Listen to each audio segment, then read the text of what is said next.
sommes une jeune société qui est née de la réunion d'ingénieurs spécialisés dans la refonte et la création d'applications complexes en équipe DevOps. On a été invité par Agitour Paris pour présenter un REX sur une transformation DevOps. Le DevOps, c'est résoudre un paradoxe. Alors comment on améliore la fiabilité, la stabilité et la sécurité d'un système? En 2 points, collaborer pour accélérer la mise à disposition de la valeur aux utilisateurs, acquérir de nouvelles technologies d'automatisation et de nouvelles compétences pour innover dans le métier d'Ops. Il faut aussi simplifier pour consolider, éliminer les processus boîte noire, opaques, qui génèrent des lourdeurs administratives pathologiques pour l'entreprise et convertir des processus en services, comme l'a fait Amazon Web Services par exemple. Essayer de traiter ces 2 domaines de transformation DevOps avec une approche unique est quasiment impossible. Une grande partie des Ops travaillent peu ou pas du tout avec des développeurs au quotidien. Leur parler d'agilité ou de DevOps peut être perçu comme une non-reconnaissance de leur métier, qui n'est pas le développement logiciel. Cette situation peut mener à une forte résistance et des comportements extrêmes que je ne souhaite à personne. Séparer en 2 domaines cette même transformation nous a offert chez nos clients des succès durables dès 3 mois. Nous avons appelé le premier domaine tout simplement DevOps, qui se concentre sur le travail entre les développeurs et les exploitants d'infrastructures. Le deuxième domaine, que nous avons appelé AgileOps, se concentre lui sur le métier pur de l'exploitant.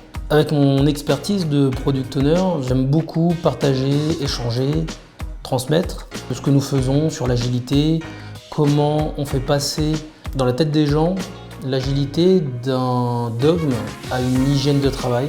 Et l'Agitour Paris a été une bonne opportunité de le faire. Pour répondre à nos divers challenges dans nos transformations, nous avons conçu un cataproduit iOS qui permet, à travers une simulation, de déclencher le besoin d'une culture produit chez nos clients.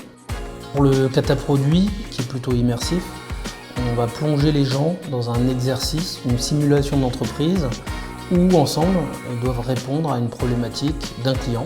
À ce moment-là, ils découvrent en fait les différences entre un processus et un produit et ils vont travailler là-dessus, prendre du recul et comprendre qu'en restant figé sur un processus, en fait, on va se limiter et on va pas forcément réussir à avoir un niveau d'innovation et de changement satisfaisant pour le client.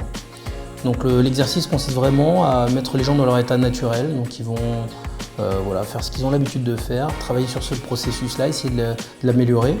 En conclusion, ils vont voir que partir de ça, du processus, c'est peut-être un problème et que la solution est peut-être en fait de partir du client, du besoin client, pour pouvoir en fait imaginer à partir d'une feuille blanche en fait le service de demain plutôt que le processus d'hier. Donc les participants ont été séparés en 3 groupes qui ont travaillé chacun sur un processus à améliorer, à repenser. Donc ils ont chacun travaillé sur un tableau où ils ont pu décrire le processus avec des post-it et avec des post-it rouges, ils ont pu aussi indiquer toutes les douleurs, toutes les problématiques liées à certaines étapes du processus.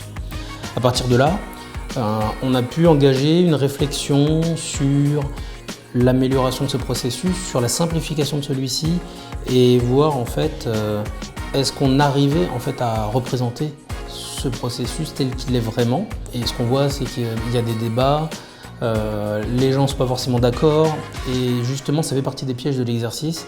Pour avoir un alignement des gens, il faut que tout le monde parle de la même chose. Et donc c'est à ce moment-là que des questions cruciales en fait, pour qui nous travaillons, qui sont les utilisateurs, qui sont nos clients. Et à partir du moment où cette question se pose, on est vraiment dans le début de la démarche, en tout cas d'une culture produit. Suite à la réussite de cet atelier, qui est un échantillon du cataproduit iOS, nous avons décidé d'extraire ce cataproduit de l'offre de transformation iOS pour le proposer à nos clients. Merci à vous et à bientôt pour un nouvel atelier.